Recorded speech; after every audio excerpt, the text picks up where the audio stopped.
460장 찬송 460장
이 시간 우리 함께 합심하여 새해를 시작하며 소망을 품고 주님 앞에 기도하심으로 2024년 신년 집회 첫째 날 시간을 시작합니다.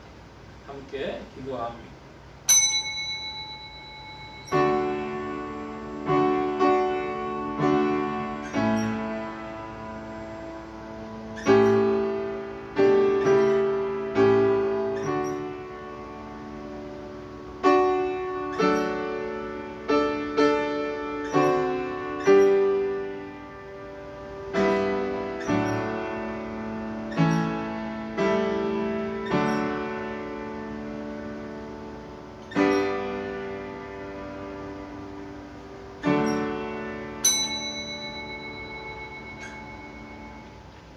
복 있는 사람은 악인의 꾀를 좇지 아니하며 죄인의 길에 서지 아니하며 오만한 자의 자리에 앉지 아니하고 오직 여호와의 율법을 주야로 묵상하는 자로다. 저는 시냇가에 심은 나무가 시절을 쫓아 과실을 맺으며 그 잎사귀가 마르지 아니함 같으니 그 행사가 다 형통하리로다. 아멘. 만복의 근원 되신 하나님, 이제 주 안에서 2024년을 새롭게 시작할 수 있도록 허락하시니 감사드리옵나이다.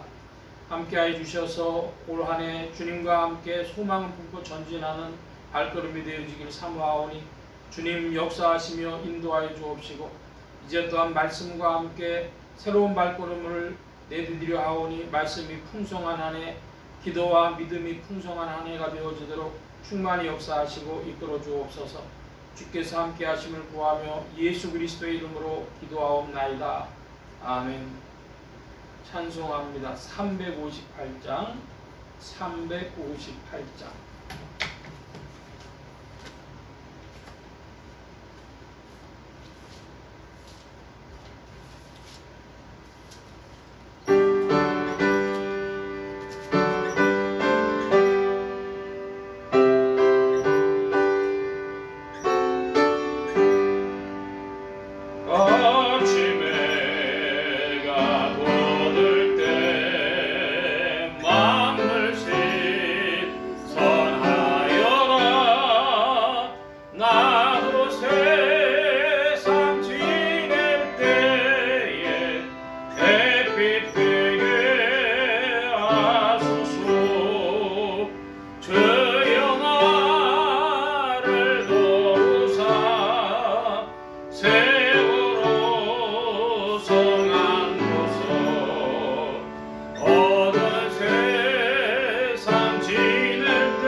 주여 나를 도우사 세월호 성안고소 어두운 세상 지낼 때 햇빛 되게 하소서.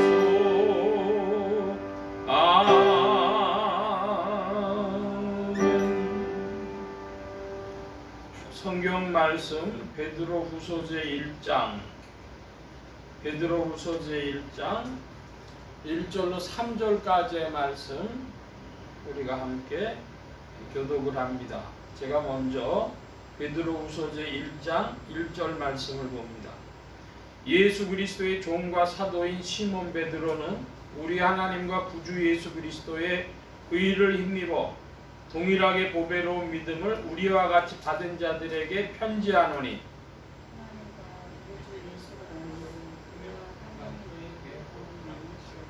3절 함께 봅니다. 그의 신기한 능력으로 생명과 경건에 속한 모든 것을 우리에게 주셨으니 이는 자기의 영광과 더불어서 우리를 부르신 자를 알므로 말미암음이라. 아멘. 찬송합니다. 460장 찬송, 382장 찬송, 382장.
기도합니다.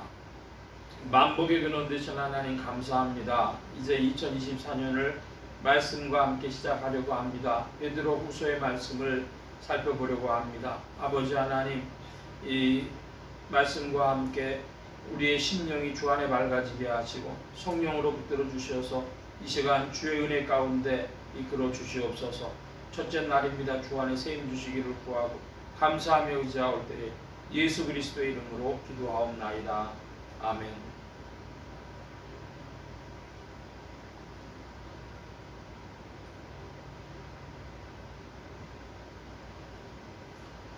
할렐루야. 그리스도의 풍성하신 은혜와 사랑이 여러분 심령과 생활 중에 두루 왕성히 운행하시는 2024년 되시기를 바랍니다. 오늘로부터 월, 화, 수 3일 동안 2024년 신년집회 베드로 후서의 말씀을 살펴보는데, 이 베드로 후서의 말씀은 주제는 신의 성품에 참여하는 자가 되라 하는 것입니다. 신의 성품에 참여하는 자가 되라. 이것은 4절의 말씀을 제목으로 주제를 제목으로 잡은 것인데요. 오늘 본문 베드로후서의 말씀의 위치를 먼저 확인하고 살펴보려고 합니다. 신약 성경에는 세 가지 줄기의 신앙 줄기가 있다 하는 말씀을 지난 며칠 동안 작년 연말에 성경 개관을 통해서 말씀드렸는데, 흔히 요즘에 우리가 공관복음이란 단어를 잘 안 씁니다. 그 공관복음이란 단어는 18세기로부터 20세기까지 사람들이 공관복음 그랬습니다만 그게 신학적인 입장입니다. 20세기 말 21세기에는 어떤 신앙적 입장을 더 중시하냐 하면, 신약 성경에 세 가지의 다른 줄기가 있구나 하는 것을 사람들이 더 관심하게 됐습니다. 첫째는 바울 신학입니다. 바울 신학은 로마서나 혹은 갈라디아서나 고린도전후서나 혹은 에베소서, 빌립보서, 골로새서 이런 말씀들이 쭉 나오는 것을 바울 서신이라고 하는데, 바울 신학에 뭐가 또 들어가냐 그러면은 누가라고 하는 바울과 같은 전도대 선교 여행을 떠났던 누가가 쓴 누가복음과 사도행전을 바울 신학에 집어넣습니다. 여기에 강조점이 있어요. 하나님의 의 혹은 믿음, 선교, 교회 이런 것이 바울 신학의 이제 중심입니다. 강조점이죠. 거기에 대해서 베드로 신학이 있는데, 베드로 신학이란 뭐냐? 그러면 흔히 우리가 아는 대로 베드로 전후서인데요. 베드로 전후서도 있고 야고보서도 있고 히브리서도 있고, 그러니까 신약 성경의 후반부에 가면 희약 백전후 하는 거 있죠. 희약 백전후하고 거기다가 유다서까지 포함을 해서 이제 베드로 신학이라고 그러는데, 복음서 중에는 마가가 베드로의 비서였습니다. 마가복음을 쓴 마가가. 근데 이 베드로는 또 누구의 사도라고 불렸냐 하면은 유대인의 사도 베드로, 이방인의 사도 바울 한 것처럼 그 유대인을 향한 말씀이 잘 많이 드러나기 때문에 마태복음이 유대인을 위한 복음이라 그러죠. 그러니까 이 베드로 신학에 희약 백전후 유다서 그리고 마태복음, 마가복음이 분류가 됩니다. 아마 이런 말씀들은 그렇게 잘 많이 들어온 말씀들이 아닙니다. 매우 신학적인 그런 것이지만, 그러나 동시에 성경을 아무리 봐도 이게 무슨 말하는지를 잘 모르니까 이런 그 신앙의 줄기가 있는 것을 확인해 보는 게 좋겠습니다. 바울 신학은 흔히 말하는 개신교 신앙의 그 줄기가 됩니다. 기둥과 같이 되죠. 근데 베드로 신학은 사실은 천주교 신앙의 그 기둥과 같이 되어지는 겁니다. 그러면 거기에 이제 또 하나의 줄기가 있는데 뭐가 있냐? 그러면 요한 신학이 있어요. 요한. 그 요한이 사도 요한이 요한 1, 2, 3서와 요한 계시록, 요한복음을 적었죠. 기록을 했습니다. 흔히 사람들은 어떻게 생각하냐 하면 요한 계시록이 성경의 제일 마지막 책이기 때문에 그 말세에 있을 일을 적었고 요한복음이 제일 끝이다 이렇게 생각을 하는데요. 그것이 아니라 역순입니다. 그 사도 요한이 밤모섬이라는 데로 가서 유배를 당하죠. 유배를 당해가지고 요한 계시록을 받아 적었는데, 기록을 했는데 그 유배 생활에서 풀려났어요. 풀려나가지고 쓴 책이 요한 1, 2, 3서와 요한복음이라고 봅니다. 그 중에서도 가장 중요하고 제일 마지막에 쓰여졌다고 사람들이 신학자들이 보는 것이 요한복음입니다. 그러니까 어떤 면에서는 성경의 사상을 제일 잘 드러내주고 우리가 주목해야 될 책이 요한복음과도 같다 이럴 것입니다. 베드로 신학이 주제가 거룩함, 또 거룩의 짐, 성화 이런 것이 주제였다고 한다면 요한 신학은 생명, 사랑, 심판 이런 것이 주요 주제입니다. 그래서 이것은 정교회, 흔히 말하는 동방교회, 그리스 정교회, 러시아 정교회 뭐 이렇게 하죠. 그런 것처럼 이 정교회 신앙의 중심이 됩니다. 우리가 구한 말에 19세기 말부터 복음을 받아들여서 활동을 하는데 개신교가 이제 한 130년 정도 이렇게 지나간다고 보는데 우리는 거의 바울 신학 위주죠. 중심이죠.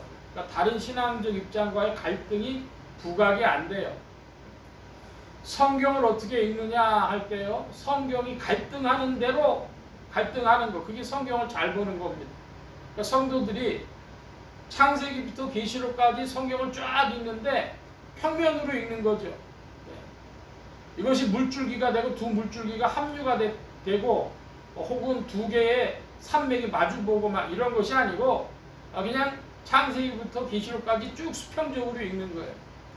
그러니까 거기에 나타나는 갈등이 부각이 안 되는 거로 자기가 어디에 있는지도 사람들이 잘 모르는 것입니다.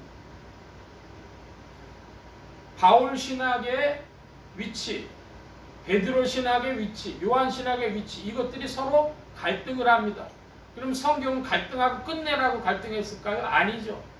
그것이 내 신앙 안에서 녹아져 가지고 보여줘야 한다 하는 그런 말씀들이 성령 안에서 이것들이 어떻게 조화되어지는가 하는 것까지를 인도받는 것, 성령 안에 인도받는 것이 우리가 성경을 읽는 것이라고 하겠습니다. 오늘 이 베드로후서 1장 자체에도 그 부분이 많이 확연히 드러나고 있는데요. 자, 이제 먼저 1장 1절을 봅니다. 예수 그리스도의 종과 사도인 시몬 베드로는 우리 하나님과 구주 예수 그리스도의 의를 힘입어 동일하게 보배로운 믿음을 우리와 같이 받은 자들에게 편지하노니. 여러분 이 말씀 읽으면서 조금 이상하게 여겼던 분들도 있고 아닌 분들도 계실 텐데요. 뭐가 이상하냐 하면요. 믿음은 받는 것이라는 겁니다. 보배로운 믿음을 우리와 같이 받은 자들에게 믿음을 받는 거예요. 믿음은 그러므로 하나님의 은혜입니다. 자, 그럼 이제 여기서부터 충돌이 되는 겁니다. 뭐가 충돌이 되냐? 사도행전에 보면 사도행전 16장 31절에 주 예수를 믿으라. 그리하면 너와 내 집이 구원을 얻으리라. 이것은 믿음의 능동적인 성격이죠. 능동적 측면입니다. 그런데 베드로는 뭘 지금 강조하고 있어요? 믿음의 피동적 측면을 강조하고 있는 거예요. 믿음은 우리가 받은 것입니다. 자, 그러면 왜 사도행전에서 바울은 주 예수를 믿으라. 그리하면 너와 내 집이 구원을 얻으리라고 했을까요? 선교적인 관점이죠. 선교적인 관점에서 믿으라고 마음의 문을 열라고 촉구하는 것입니다. 그러니까 전도하고 선교하려면은 뭐라고 해야 되겠어요? 믿으라 해야 되겠죠. 근데 더 깊이 들어가 보니까 은혜가 우리에게 이 믿음을 준 것입니다. 차이가 있습니다. 그러니까 믿음의 능동적 측면과 피동적 측면 모두를 이해할 때 우리는 내가 믿으면 된다 이렇게 우길 것도 없고요. 하나님은 우리 믿음을 주시면 주고 말면 말고 그렇게 얘기할 것도 없는 것입니다. 그래서 이제 베드로후서 1장 1절에서 이 한 부분만 살펴보고 2절입니다. 2절을 여러분 좀 큰 소리로 봐주시기 바랍니다. 2절 시작.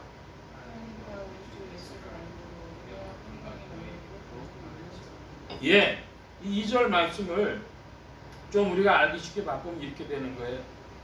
은혜와 평강이 예수님을 알면 알수록 더욱 많아진다 이것입니다. 따라 하십시다. 예수님을 알면 알수록 은혜와 평강이 더욱 많아진다.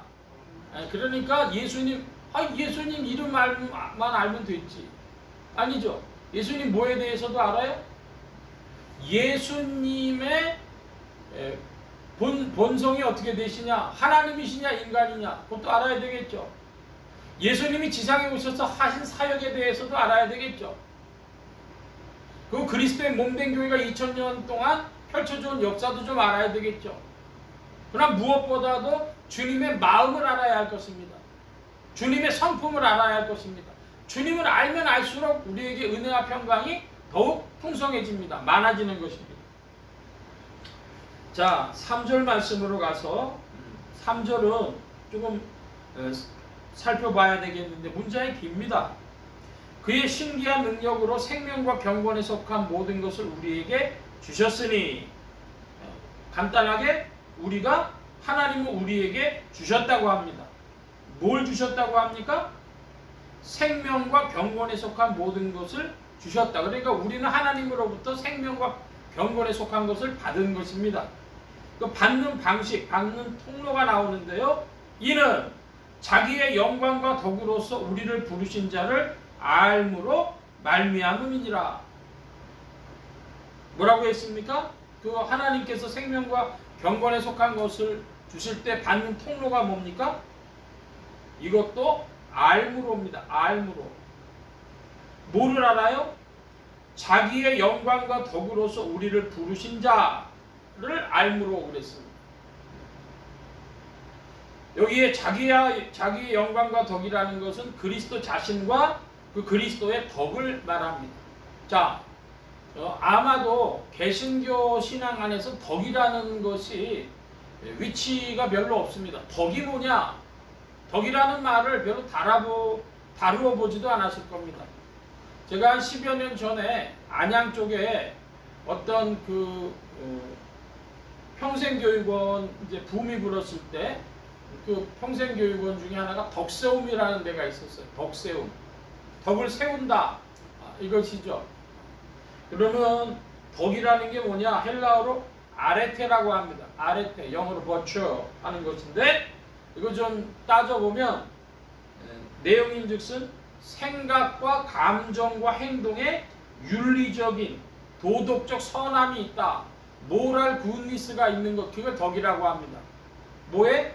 생각에, 감정에, 행동에 도덕적인 선함이 있는 것이 덕이다 이겁니다. 자, 어떤 사람 지하철에서 이렇게 힘들어하는 사람이 있어서 혹시 불편하시면 여기 앉으시겠습니까? 자리를 비켜줬어요. 그거 덕입니다. 모랄 굿니스가 있는 거예요. 감정에 저 사람에 대해서 막 화가 끌어오를 때 그 화가 끌어오르는 것을 가라앉히면서 그럴 수도 있지. 얼마나 저도 힘들면 저렇게 했어 하고 그 사람을 수용해 주는 거. 감정적으로도 이렇게 수용해 주는 것, 그것도 덕입니다. 그렇죠. 생각의 덕이라고 했어요. 생각은 어떻게 하면 덕이 될까요? 다른 사람 어떻게 하면 배려할 수 있을까? 어떤 분이 요즘에 무인 점포라는 것들이 많잖아요. 춘천인가 어디에서 그 무인 점포가 있었는데 눈이 많이 온 날에 어떤 분이 쓸고 갔대. 그래서 아르바이트생을 썼는데 아르바이트생이 쓸고 갔는 줄 알고 그 주인이 고맙다고 문자를 보냈더니 바로 답장이 왔어요. 사장님, 제가 그러지 않았는데요. 그래. 그 CCTV를 돌려보니까 자세히 보니까 뭐냐면 거기에서 파지를 줍고 있는 그런 그 아저씨 한 분이 그걸 쓸어주신 거예요. 근데 그게 이유가 있습니다. 그 며칠 전에 그 파지 주는 아저씨가 전기 코드에다가 자기 핸드폰을 꽂고 충전을 했는데 그 주인이 그냥 못 본 척하고 지나가 줬대. 혹시 그분이 고마워서 그러지 않았을까 생각한다는 겁니다. 그러면서 또 만나가지고 뭐 이렇게 선물을 좀 드리고 그랬다. 그런 얘기가 들어오니까 사람들이 그 밑에다가 참 훈훈해집니다. 좋습니다. 막 그런 걸 댓글을 달았어요. 자, 그분이 자기 점포에 와가지고 충전하는 아저씨를 그냥 받아준 거, 그것도 덕 있는 것이고, 또 그거 눈 온 거를 쓸어준 그분도 덕 있는 것이고, 그 밑에다가 흥분합니다. 나도 그래야 되겠어. 이렇게 댓글 다는 것도 덕 있는 것이고, 생각과 감정과 행동에 윤리적, 도덕적 선함이 있는 것, 그걸 덕이라 그러는 것이죠. 질문합니다. 우리 예수 믿는 사람들, 한국 개신교에 덕이라는 게 있습니까? 덕세움이라고 하는 것을 들어본 적이 있습니까? 제가 너무 비판적인 말씀을 드리는 것 같지만 이것이 너무 부각이 안 됐다는 말씀을 드리는 겁니다. 우리가 뭘 받아요? 생명과 경건에 속한 모든 것, 하나님께서 주시는 거 받는데 어떻게 받느냐? 그리스도 자신과 그리스도의 덕으로 우리를 부르신 분을 알아간다. 그건 배워간다는 뜻입니다. 한번 따라 하십시다. 알아간다는 것은 배워간다는 것이다. 예, 그걸 통해 가지고 우리가 그렇게 된다는 것이죠. 4절의 말씀 봅니다. 이로써 그 보배롭고 지극히 큰 약속을 우리에게 주사 이 약속으로 말미암아 너희로 정욕을 인하여 세상에서 썩어질 것을 피하여 신의 성품에 참여하는 자가 되게 하려 하셨으니, 그럽니다. 자, 여기 약속이라 그랬는데요. 약속, 그 약속은 사실은 우리의 부르심이 우리에게 약속이었습니다. 그 말씀은 간단히 부르심은 약속이 된다. 3절의 부르심이 4절의 약속이 된다. 이렇게 정리하고 지나가고, 정욕을 인하여 세상에서 썩어질 것이라 그랬어요. 정욕을 인해서 세상에서 썩어질 게 뭐 있을까요? 정욕부터 얘기해보죠. 뭐가 정욕입니까?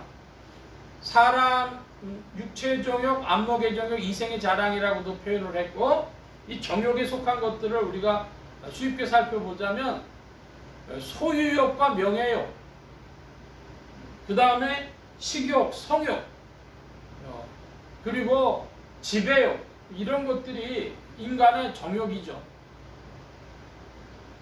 소유하는데 사람이 얼마나 소유하면 만족하겠느냐.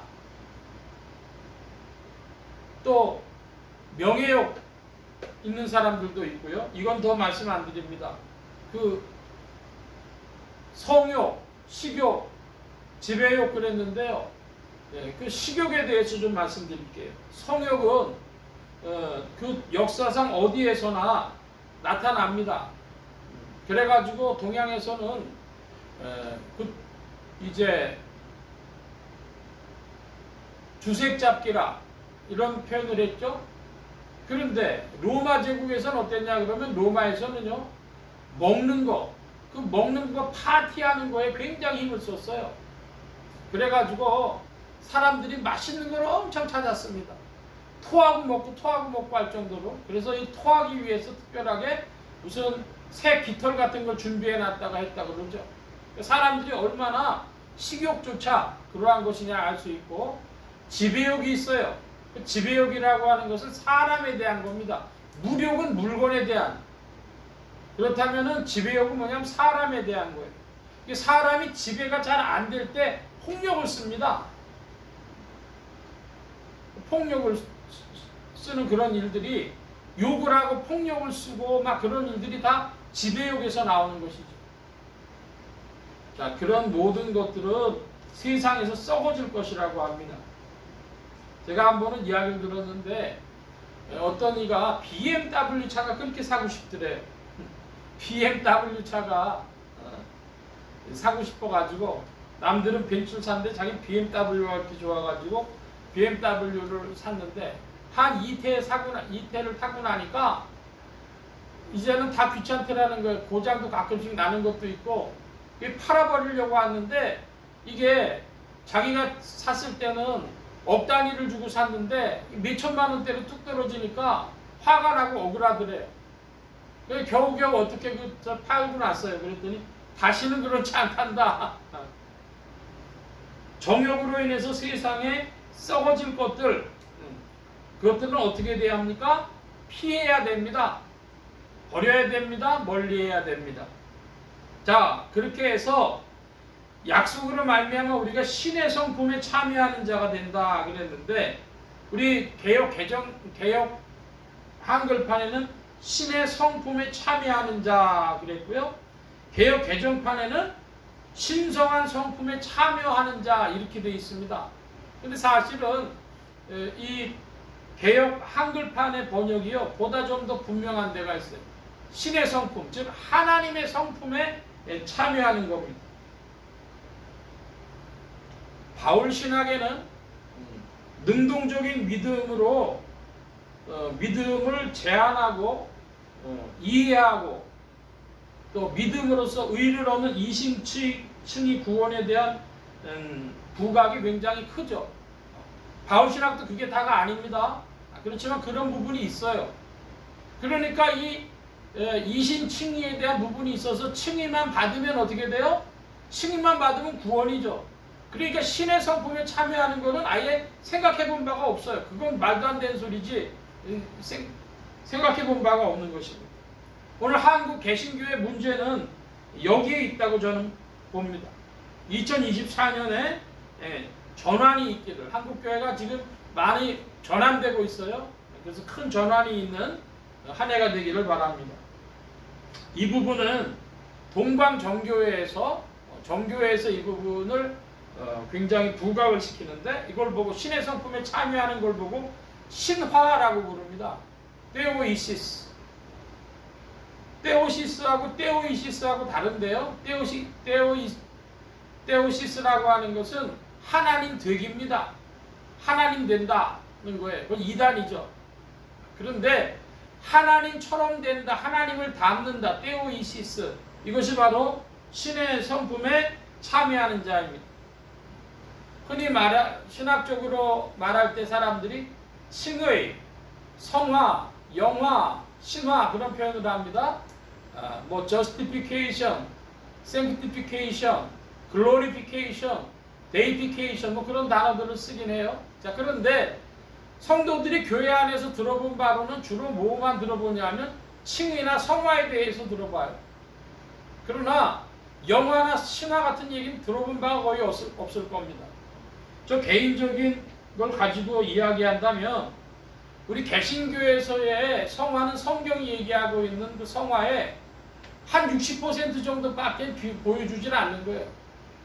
천주교에서는 영화라고 하는 글로리피케이션까지를 알고 있기 때문에 한 80점 정도 수준을 목표로 그들이 달려갑니다. 그러니까 꽤 거룩해지고 덕이 있고 그런 모습을 좀 보여주는 것 같아요. 그 가능성이 이제 뭐 다 그렇다는 게 아니죠. 천주교인들 중에 무슨 세례는 받았지만은 신앙생활 안 하고 술 먹고 망나니고 그런 사람도 허다하게 있습니다. 그게 아니고 보여줄 수 있는, 그 신앙이 보여줄 수 있는 지평을 말하는데, 정교회는 한 90점 가까이를 보여줘. 왜? 그 사람들이 신의 성품에 참여하는 것을 기준으로 제시하는, 테오이시스를 기준으로 제시하고 있기 때문에 그런 것이죠. 그러니까 지금 오늘 우리가 베드로후서를 봅니다만은 우리 신앙, 우리 개신교 신앙과의 많은 차이점, 그런 것들을 제가 부각해서 지금 말씀드리고 있는 것입니다. 그래서 21세기는 한마디로 얘기해서 21세기는 정교의 시대다, 이렇게도 이야기하는 신학자들이 있어요. 그 부분 더 길게 말씀 안 드리고, 자, 베드로후서 1장 5절로부터 7절까지를 한 번만 같이 다 함께 읽어보겠습니다. 5절부터 7절입니다. 이러므로 너희가 더욱 힘써 너희 믿음의 덕을, 덕의 지식을, 지식의 절제를, 절제 인내를, 인내 경건을, 경건의 형제 우애를, 형제 우애의 사랑을 공급하라. 아멘. 흔히 이것을 보고 믿음의 7층집 혹은 믿음의 7층 산 이렇게 이야기합니다. 그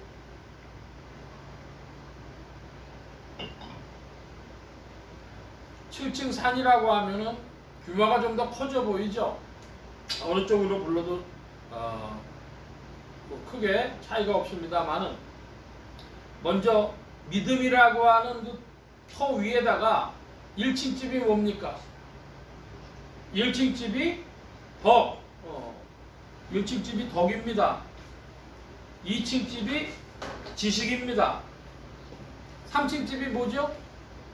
3층 집은 절제, 4층 집은요 인내, 5층 집은 경건, 6층 집은 형제 우애, 7층 집이 사랑이라 그러니까 사랑이 제일 위라 그래가지고 이렇게 산처럼 생각을 해가지고 칠칭산이라고 부르기도 합니다. 우리 믿음, 그러니까 우리는 믿는다고 하는 걸 뭐라고 생각해요? 심리적인 수용이다. 심리 상태의 변화, 이걸 믿음이라고 생각하는 수가 크죠. 근데 이 베드로후서에는 뭐를 가지고 이야기하고 있어요? 덕과 지식과 절제, 인내, 경건, 형제우의 사랑, 이런 겁니다. 결국 우리의 삶을 구성하고 있는 내면적인 어떤 상태들을 이야기하고 있습니다. 특별히 네 번째가 인내인데요. 인내는 성령의 열매에도, 이건 믿음의 칠징사는 성령의 열매와도 이제 관계해서 말씀드릴 수 있는 것인데, 그 인내라고 하는 것을 보고 또 다른 서신에서는 이렇게도 표현하고 있어요. 하나님의 사랑과 그리스도의 인내에 들어가길 원한다. 인내가 그리스도다. 우리 지금 그 그리스도를 알므로 그런 표현을 베드로후서에서 봤는데, 안다는 게 뭐예요? 안다는 게 배운다는 겁니다. 배우는데 뭘 배워요? 그리스도의 인내를 배운다. 인내를 어떻게 배웁니까? 하나님의 사랑과 그리스도의 인내에 들어가길 원한다. 인내가 조금 더 구체적으로 환경으로 이야기하면 견디는 것이고요. 또 사람으로 얘기하면, 인간관계로 얘기하면요, 수용하는 것이죠. 참아주는 것이죠. 인내, 그리스도는 인내다. 따라 하십시다. 그리스도는 인내다. 예, 제일 재미없는 겁니다. 근데 성경은 그게 믿음의 7층산 중에 4층이래요. 그걸 인내를 거쳐 올라가야 경건과 형제우애와 사랑, 맨 위에가 사랑이다. 7층산의 꼭대기다. 이 말씀은 더 길게 안 드립니다. 8절입니다. 8절은 여러분들 좀 봐주시기 바랍니다. 8절 시작.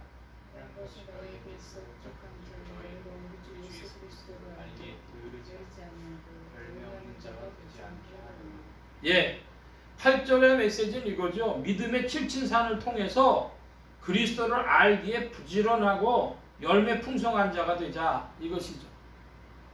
2024년 그리스도를 알기에 부지런하고 열매, 성령의 열매가 풍성한 신자들이 되시기를 바랍니다.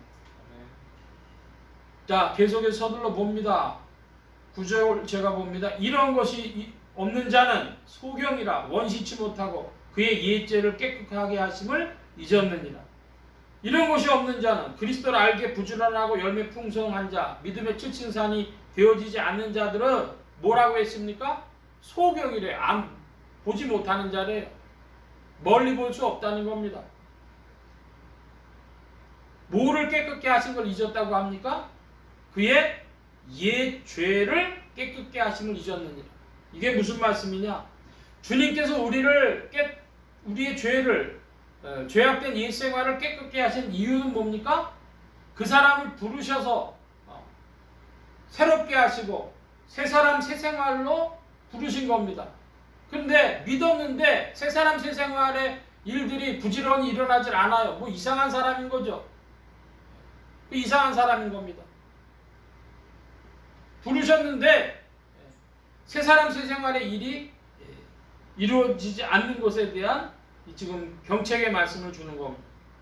자, 우리가 그리스도를 알기에, 그리스도를 배우기에 부지런하고 열매 풍성한 자가 되면 무슨 일이 있습니까? 11절입니다. 11절 봐주시기 바랍니다. 11절 시작.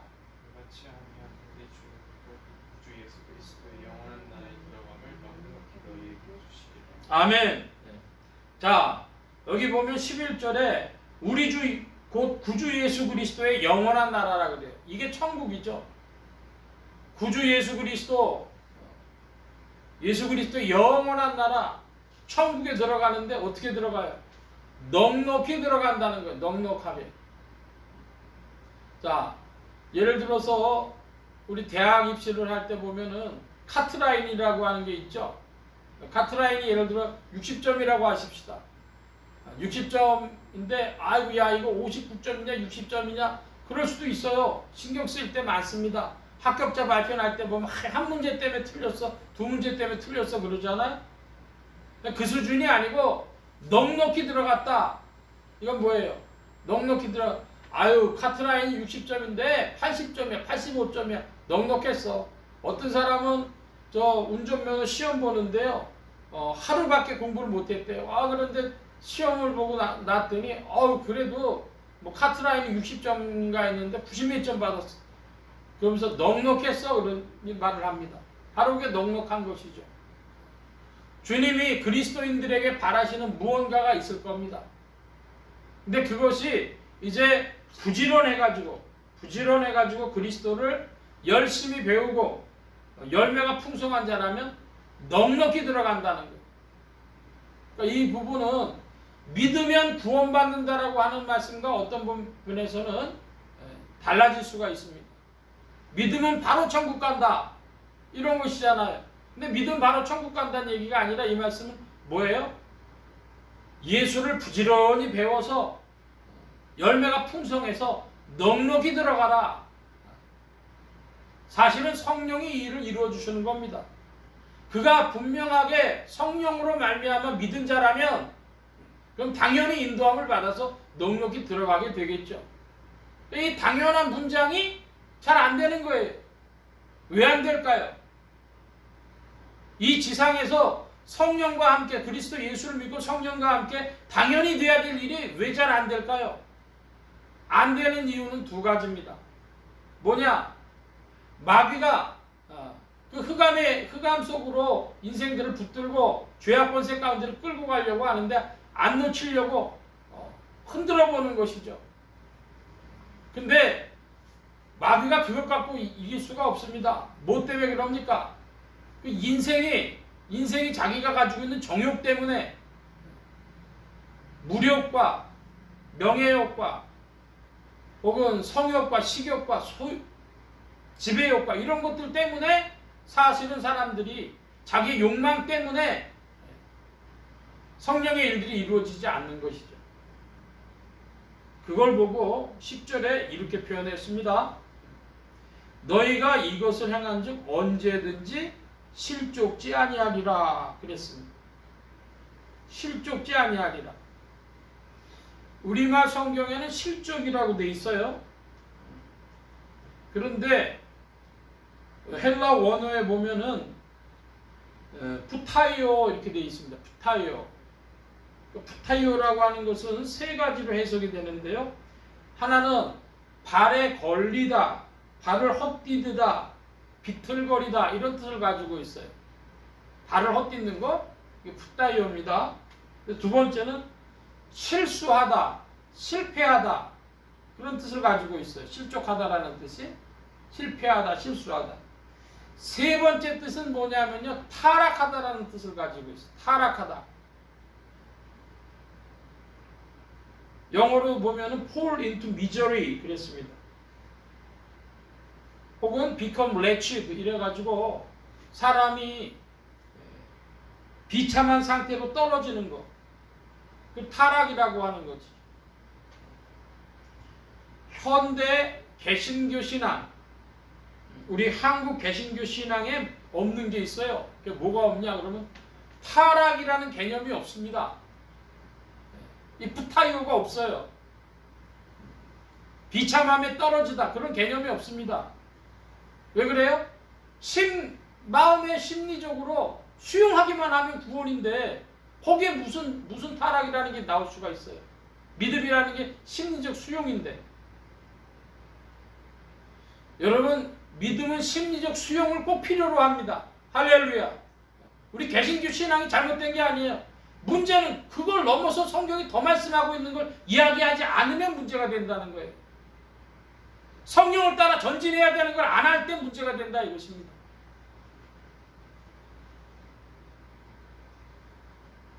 (10절에) 타락이라고 하는 거, 실족지 아니하니, 실족이라는 단어가 거론되고 있는 걸 기억하시기 바랍니다. 우리가 시작을 하면서 바울 신학 혹은 베드로 신학, 요한 신학 그런 말씀을 드렸는데 그 베드로 신학으로 분류되는 것이 뭐냐 그러면 히브리서, 야고보서, 베드로 전후서, 유다서, 히약벳 전후가 들어가는데 여러분 타락이란 단어가 어디 나옵니까? 타락이란 단어? 히브리서에 타락이란 단어가 나와요. 다른 데 안 나와요. 비참한 상태로 떨어지다. 그러니까 바울 신학으로만 가지고 있는 사람한테 이 베드로 신학을 들이대면 어떻게 돼요? 서로 생각이 달라서 논쟁하고 갈등하고 싸우겠죠. 하나님이 그걸 원하신 게 아닙니다. 왜 이 말씀을 우리에게 주셨을까요? 성령은 다 이루어 가시는데 타락하지 말라고, 너 그냥 그 상태에 있지 말라고, 더 높은 곳을 바라보라고, 부르심을 바라보라고 그 말씀 주신 거죠. 그러니까 히브리서에 타락이 있는 거, 베드로 신학에 타락이 있는 걸 알아야 우리 신앙이라고 하는 것이 지켜야 될 것이 있구나, 이걸 분명하게 알죠. 그럼 어떻게 하면 타락하지 않을까요? 십계명을 기준으로 살아가면 됩니다. 십계명을 기준으로. 십계명은 무엇입니까? 우리에게 하나님께서 주신 칼빈의 말대로 율법의 제3 사용으로서 인생에 살아갈 가이드라인이죠. 그 가이드라인 잘 맞춰 살아가면 되는 겁니다. 그런데 그리스도가 베풀어 주신 의에 근거하지 않고, 다시 이야기가 돌아갑니다. 그리스도께서 우리에게 베풀어 주신 의에 근거하지 않고 율법을 지키려는 자들을 뭐라고 부르죠? 그걸 율법주의자들이라고 부르는 겁니다. 여러분, 우리의 모든 일들은 성령과 함께 하는 것입니다. 할렐루야. 성령께서 우리에게 적용시켜 주신 그리스도의 의를 힘입고 성령의 인도하심을 따라 인생의 가이드라인을 따라 우리가 전진해서 나아갈 때, 그때 우리는 영원한 나라에, 주 예수 그리스도의 영원한 나라에 넉넉히 들어갈 줄로 믿습니다. 성령이 우리를 도우시는 겁니다. 11절 다시 한번 읽어보겠습니다. 다 같이 봅니다. 이같이 하면 우리 주고 구주 예수 그리스도의 영원한 나라에 들어감을 넉넉히 너희에게 주시리라. 할렐루야. 넉넉히 주신다. 성령 안에서 우리는 이게 나갈 수 있는 것입니다. 자, 12절부터 15절까지도 좀 같이 읽어보겠습니다. 교독합니다. 이러므로 너희가 이것을 알고 이미 있는 진리에 섰으나 내가 항상 너희로 생각하게 하려 하노라. 내가 이 장막이 있을 동안에 너희를 생각하게 하는 줄로 여기고, 이는 우리 주 예수 그리스도께서 내게 지시한 것 같이 나도 이 장막을 벗어날 것이 임박한 줄 알미라. 내가 힘써 너희를 나의 떠난 후에라도 필요할 때는 이런 것이 생각나게 하려고. 아멘. 자, 지금 베드로 사도가 12절부터 15절 사이의 말씀 보면 무슨 얘기를 거론하고 있어요? 장막. 이 장막을 벗어날 것, 이게 무슨 뜻입니까? 나도 이 장막을 벗어날 것이 임박한 줄을 알미라. 무슨 얘기예요? 자기가 이제 하나님께서 소처 하늘에서 부르실 시간이 가까이 왔다. 자기 유언처럼 하는 얘기입니다. 그러니까 어떻게 들어라? 신경 써서 들어라. 이 말씀만 하는 것이죠. 자, 16절부터 18절도 같이 봅니다. 16절 교독합니다. 우리 주 예수 그리스도의 능력과 강림하심을 너희에게 알게 한 것이 공교히 만든 이야기를 조친 것이 아니요 우리는 그의 크신 위엄을 친히 본 자라. 큰 영광 중에서 이런 소리가 그에게 나기를 이는 내 사랑하는 아들이요 내 기뻐하는 자라 하실 때에 저가 하나님 아버지께 존귀와 영광을 받으시고. 18절 함께 봅니다. 이 소리는 우리가 저와 함께 거룩한 산에 있을 때에 하늘로서 나옴을 들은 것이라. 아멘. 베드로 사도가 지금 한 가지 이야기, 옛날 이야기를 거론하고 있습니다. 무슨 얘기를 거론하고 있죠? 예수님과 함께 베드로, 야고보, 요한 세 사람이 변화산에 올랐습니다. 변화산에 올랐을 때 예수님이 입으셨던 옷이 희어지고 그리고 이제 주님이 모세와 엘리야와 대화하고 있는 것 같은 그런 환상을 그들이 봤죠. 보니까 너무 그게 놀랍고 신기하고 좋아가지고 우리 여기다가 초막을 짓고 살게 해주십시오. 그랬더니 이제 주님의 음성이 들어가지고 아들의 말을 내 사랑하는 아들의 말을 들어라 이런 음성을 들었습니다. 또 한 가지 특별한 경험도 이들이 했는데 뭘 했냐 그러면 17절에는 내 사랑하는 아들이요 내 기뻐하는 자라 이 말씀을 분명하게 들은 것은 예수님이 세례 요한에게 세례를 받으실 때 또 하늘에서 들려온 소리를 이들이 들었죠. 자, 그러니까 지금 사도 베드로가 이 이야기를 거론하고 있는 이유는 뭐냐? 그러면 자기가 사도라고 하는 사실을 명백히 밝히는 겁니다. 사도는 누구냐? 그러면 그리스도와 동행하였고 그리스도의 사역에 동행하였고 그래서 무리들을 향하여 복음을 받은 무리들 신자들을 향하여 보냄을 받은 자 신자들을 위해서 보낼 사자 하나님이 보내셨다. 누구에게? 무리도자 신자들에게 믿는 자들을 위해서 하나님이 보내신 사도가 베드로입니다. 그러니까 예수님하고 같이 공생애 경험도 가졌었고 그리고 자기가 이제 사도로서의 직무를 감당한 내가 그런 사람이다. 이 이야기를 하는 거예요. 나 죽을 때가 됐는데 내가 이 이야기를 하니까 신경 써서 들어. 나 어떤 사람이냐 그러면 나 사도야. 그러니까 잘 들어라. 지금 사도 바울이 그 얘기하고 있는 것이죠. 근데 사도 바울은 자기가 경험한 그 예수님 수세 받으실 때 그 사건이나 변화산의 사건이나 그것보다 지금 더 중요한 얘기를 사실 하고 있거든요. 자, 그것이 바로 19절 이하입니다. 19절부터 21절까지 우리 교도교회에서 봅니다. 제가 19절 보겠습니다. 또 우리에게 더 확실한 예언이 있어 어두운 데 비치는 등불과 같으니 날이 새어 샛별이 너희 마음에 떠오르기까지 너희가 이것을 주의하는 것이 가아니라. 먼저 모든 예언은 사사로이 보시오.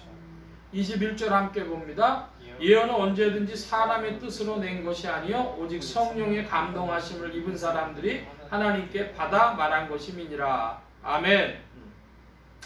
자, 여기 19절에 보면 이렇게 표현을 하고 있습니다.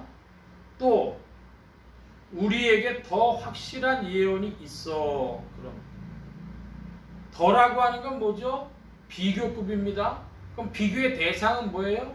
야, 내가 사도로 그 예수님 세례시에 혹은 변화산 사건에 다 참여했었는데 그것보다 더 확실한 예언이라는 겁니다. 그리스도에 관한 그리스도를 우리가 배워 알고 그래서 풍성한 열매를 맺는데 더 중요한 일인데 어두운 데서 비치는 등불과 같은 것이다. 그럼 이제 이 표현이 중요한데요. 날이 새어 샛별이 너희 마음에 떠오르기까지 요 구절 해석이 중요합니다. 날이 새어 샛별이 너희 마음에 떠오르기까지 이것을 너희가 이것을 주의하는 것이 가아니라. 이게 무슨 말씀입니까? 자, 샛별은 하늘에서 뜨거지는 겁니다. 그런데 너희 마음에 떠오른다는 게 무슨 뜻이에요? 샛별이 너희 마음에 떠오른다? 이것은요, 분명한 인식, 분명한 깨달음이 있을 때까지 그 말입니다.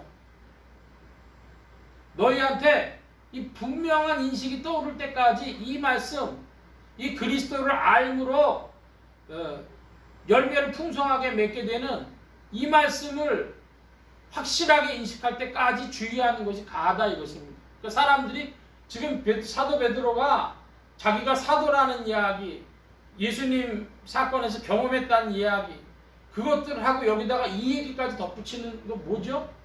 지금 이 얘기가 이 말씀이 이렇게 중요한 거야. 그걸 강조하기 위해서 베드로가 하는 이야기입니다. 샛별이 너희 마음에 떠오르기까지 이것을 주의하는 것이 아니라 주님의 말씀을 이렇게 귀하게 이렇게 존귀하게 여겨라 이것이죠. 2024년에 주님의 말씀을 존귀하게 여기는 여러분들 되어주실 줄 믿습니다. 자, 20절 말씀에 보면 경의 모든 예언은 사서로에 풀 것이 아니니 그랬습니다. 경의 모든 예언, 그러니까 성경의 모든 말씀 이 뜻인데요. 성경부터 먼저 좀 말씀을 드리면 성경은 크게 세 가지로 봅니다. 어떻게 보냐? 정경이 있고 외경이 있고 위경이 있습니다. 우리 개신교는 뭐만 인정합니까? 주로 정경, 66권 성경만을 인정하죠. 자, 그러니까 뭐에 대해서는 잘 모릅니까? 외경이나 위경에 대해서는 잘 몰라요. 위경이라고 하는 건 이 기독교 세계에 속한 말씀이 아니다. 주님의 말씀이 아니다. 그러니까 그거는 빼는 겁니다. 위경이라고 하는 것은 크게 관심할 것은 없고 외경이 중요한데요. 외경에 보면 토비트라고 하는 그런 것도 있어요. 우리나라 시중에서 이 외경을 구해보려면 공동번역 성경이라고 신교와 구교가 같이 번역했던 공동번역 성경이라고 하는 것, 그것을 시중에 나가서 대한성서공회에서 옛날에는 공동번역 성경이 나왔습니다. 그런 것을 이제 구해서 보면 되는데 그 중에 하나가 토비트라고 하는 것 나와요. 토비트에 보면 눈이 밝아지는 이야기가 나옵니다. 그래가지고 어느 뭐 회사 선전하는 건 아니고 토비콤이라고 하는 그런 그 눈 좋아지는 약이 있죠. 그러니까 그 눈에 관한 이야기입니다. 사람들이 그걸 보고 아니 왜 눈 좋아지는 이야기가 거기 있지? 그건 사실은요. 아까도 말씀드린 것처럼 인생이 눈을 떠라. 정욕에 매여서 살아가는 인생이 신령한데 눈을 떠라. 그 말씀 주시려고 하는 거죠. 이 외경은 어떻게 관계가 되냐? 우리 개신교하고는 큰 관계가 없으니까 외경은 신경도 안 쓰지만 세 군데에서는 관심이 있어요. 어디 관심이 있냐? 그러면은 성공회라고 하는데 루터교 그리고 정교회, 천주교에서는 외경을 받아들입니다만은 받아들이지 않으면서도 이용하는 데가 이 성공회나 정교회 같은 데서는 활용을 합니다. 어떻게 되느냐? 그러면 성도들이 신앙 참고용으로는 해석을 허락을 합니다.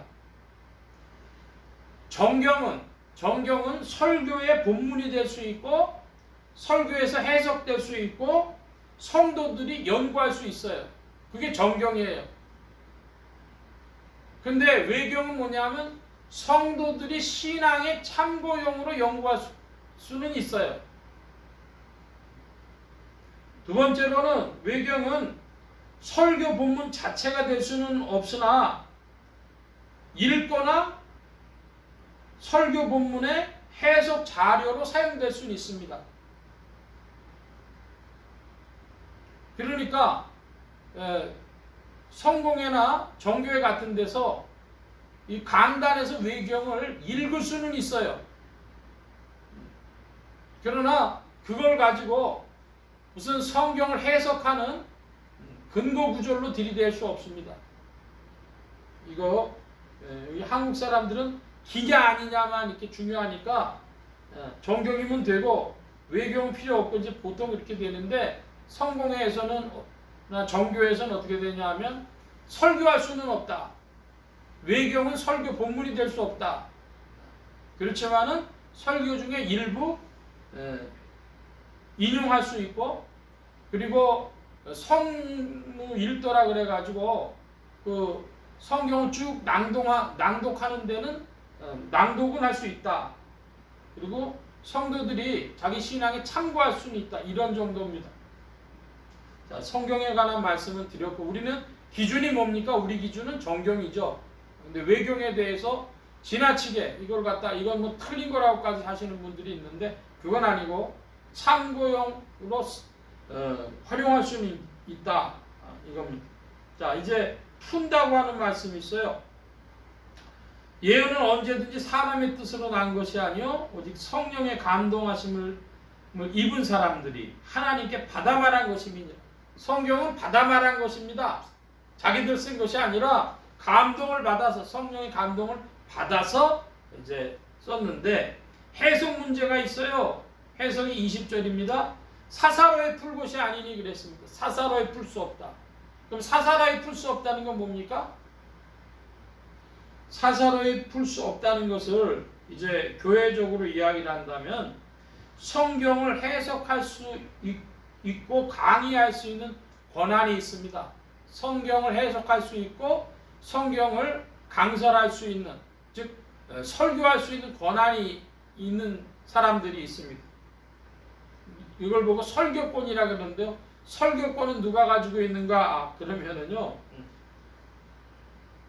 장로교회를 기준으로 이야기를 한다고 하면 목사님들과 강도사들이 가지고 있어요. 누구는 설교 못하냐 그러면 전도사는 설교를 못하는 겁니다. 우리가 전도사라 그러면은 흔히 보통 교육전도사라는 말을 쓰면서 중고등부라든지 주일학교라든지 이런 데서 아이들 가르치고 학생들 지도하고 하는 사람들을 주로 전도사라고 많이 부르고 신방하거나 이런 분들 전도사라고 많이 부르는데 그분들이 하는 것은 교회적으로 이야기하는 설교라고 할 수 없습니다. 성경 강의를 성경 공부를 인도하는 것이라고 해석을 하죠. 형태는 뭐 주일학교 예배, 학생의 예배 그렇게 하지만 그래서 강도권이라고 하는 게 중요한데 강도권은 뭐냐? 성경을 해석하고 강의할 수 있는 권한입니다. 신학대학원을 들어가면 신학대학원 들어가가지고 전도사 시절에 뭐 이제 중고등부 전도사 이런 것들을 합니다. 그 후에 신학대학원을 졸업을 했어요. 신학대학원 졸업을 하면 뭘 해야 되냐면 강도사고시라고 하는 것을 봅니다. 보통의 보수적인 교단에서 그렇게 하죠. 강도사 혹은 이 강도사라는 말이 좋지 않아 갖고 준목이라는 말도 씁니다. 준목고시, 강도사고시. 거기 시험을 봐요. 근데 시험 보는데 과목들이 있습니다. 신구약 성경이 있고요. 그 다음에 주예라는 것이 있고요. 그리고 교리라고 하는 것이 있고 논문이라고 하는 것이 있고 뭐 등등 몇 가지가 있습니다. 대부분들 그렇게 하죠. 그래서 그런 소양을 다 검토함을 받고 난 후에 당신은 성경을 해석해도 되겠어 하는 것이죠. 왜 제가 이 말씀을 좀 길게 드리냐? 21세기에는요 누구나 다 성경을 해석한다고 이제 나선 때입니다. 그래서 아무나 이거 좀 이렇게 해석할 수 있는데 이렇게 해요. 그럼 거기에 즉각적인 반박도 못합니다. 논쟁만 되고 말씨름만 되고 이제 이러죠. 자, 그런데 그게 개인으로 끝나는 게 아니라 유튜브나 이런 걸 방송 통해 가지고 허다하게 지금 그런 주장들이 나와요. 그러니까 21세기에는 참으로 어떤 면에서 고통의 시대가 될 텐데요. 성경이 분명하게 말씀하는 바가 있고 2000년을 내려온 기독교 정통주의 신앙이 있고 신학이 있는데 그게 이제 다 안 맥혀 들어가고 곳곳에서 수많은 목사라는 사람들과 수많은 성경 해석이 난무하니까 이제 일반인들이 뭐가 도대체 맞고 틀리는 거야? 이걸 모르는 시대, 고통의 시대가 되었다. 이 말씀을 드리는 겁니다. 여러분 이것이 적은 일일까요? 아닙니다. 참으로 중대한 일이고 고통스러운 21세기라고 하는 것을 제가 말씀드리고 있는 겁니다.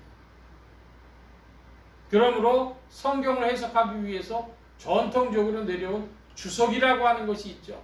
성경을 다 해석해 놓은 거. 보통 장르 같으면 칼빈 주석 뭐 이런 거 가지고 기본을 삼습니다. 어려울 때 신학자들에게 물어보죠. 그런 과정을 거칩니다. 그러므로 여러분 유튜브나 이런 데서 함부로 설교되어지는 것 혹은 해석되어지는 것 그것에 현혹되지 마시길 바랍니다. 그래서 제가 얼마 전에 보니까 한 분이 그런 얘기를 했어요. 검색해서 사색으로 그랬습니다. 사람들이 다 뭐하냐면 검색해요. 검색하면 다 나와. 근데 검색이 중요한 게 아니라 사색을 해야 되겠습니다. 사색을 하는데 그 사색에 기준점이 있어야 되겠습니다. 뭐가 기준이겠습니까? 성경을 해석해 내려온 전통주의의 역사. 그 전통주의는 뭐냐? 성경이 있고 그 후에 교부들이 삼위일체 신앙을 확립을 했습니다. 교부들, 그리고 유명한 신학자 아우구스티누스, 그리고 우리 종교개혁에 들어와가지고 루터와 칼빈, 그런 이런 이들이 성경 해석해 나온 말씀들을 기준을 가지고 21세기가 되었으니까 오늘 우리의 신앙 상황이 달라졌으니까 달라진 것은 무엇인가? 이게 살펴봐야 되는데 크게 달라진 바는 없습니다. 인간들이 자고해지고 교만해져서 자기 마음대로 행동하기 때문에 그렇지 크게 달라진 바가 없어요. 성경 해석 뭐로 하느냐? 기독교 정통주의로 해석을 한다. 그러면 이 기독교 정통주의에 따라서 오늘도 목회하는 목회자들이 있느냐? 있다고 믿습니다. 한국교회에서 그럼 제일 믿을 만한 데가 있냐? 있다고 봅니다. 저로서는요, 우리 대한민국에는 합신이라는 교단이 있어요. 합동신학대학원대학교. 개신교회 교단들 중에 통합집교회들도 있고 합동집교회들도 있고 큰 장로교회들이 있습니다만은 의심스러워요. 그들이 통합집이나 합동집 교회들이 의심스러운 바가 많아요. 그런데 신학을 바른 기독교 정통주의 신학으로 배우고 그대로 목회하고 있는 걸 본다면 합신 측의 교회들이 거의 많이 그래도 믿을만하다 하는 말씀을 보태서 드립니다. 저 자신은 통합 측에 장신대 나왔지만은 그러나 그걸 볼 때는 합동신학대학원 대학교 그쪽에서가 보다 정통주의적으로 성경 해석을 하더라. 참고하시라. 이런 말씀 드립니다. 오늘 베드로후서 1장 여기까지 말씀 봅니다. 오늘 한 가지 말씀 정리하고 마친다고 하면은 샛별이 너희 마음에 떠오르기까지 바른 인식이 도착할 때까지 주의해라. 쉽게 보지 말고 그리스도의 말씀을 부지런히 배워서 알아서 그래서 그 열매들이 풍성한 자 되시기를 바랍니다. 우리 이 시간에 잠시 기도합니다. 받으신 말씀 붙잡고 기도하시고 성령님 2024년에 주님 안에서 그리스도를 알기에 부지런하고 열매 풍성한 자가 되어지도록 이끌어 주십시오 하고 또 특별히 개인적인 소망이 있으신 분들이 있으면 덧붙여서 기도하시며 잠시 기도하는 시간을 갖습니다. 각자 기도합니다.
만복의 근원 되신 하나님 감사합니다. 2024년 새해를 주님 안에서 말씀과 함께 출발하도록 이끌어 주시니 감사합니다. 주님의 세계 안에서 풍성하여 줘서 성령의 이끄심을 따라 믿음과 소망과 사랑이 더 왕성하게 하여 주옵시고 그리스도를 부지런히 알아 열매 풍성한 한 해가 되어지도록 지도하시고 인도하여 주옵소서. 성령께서 도우셔서 예수소망교회와 온 성도들과 부족한 종이 함께해 주시고 주께서 특별히 긍휼의 손길 베풀어 주셔서 생활의 모든 필요들도 채우시며 주와 함께 힘차게 전진하게 하시고 믿사오니 주님 안에서 부흥한 한 해가 되어지도록 이끄시고 인도하여 주시옵소서. 복음 전파하는 일에도 힘이 있도록 성령께서 지도하시고 인도하여 주시기를 구하고 감사하며 예수 그리스도의 이름으로 기도하옵나이다. 아멘. 찬송합니다. 399장 찬송 399장.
주기도문 아침으로 2024년 신년 집회 첫째 날 시간을 필요합니다. 하늘에 계신 우리 아버지여, 이름이 거룩히 여김을 받으시오며 나라의 마옵시며 뜻이 하늘에서 이루어진 것 같이 땅에서도 이루어지.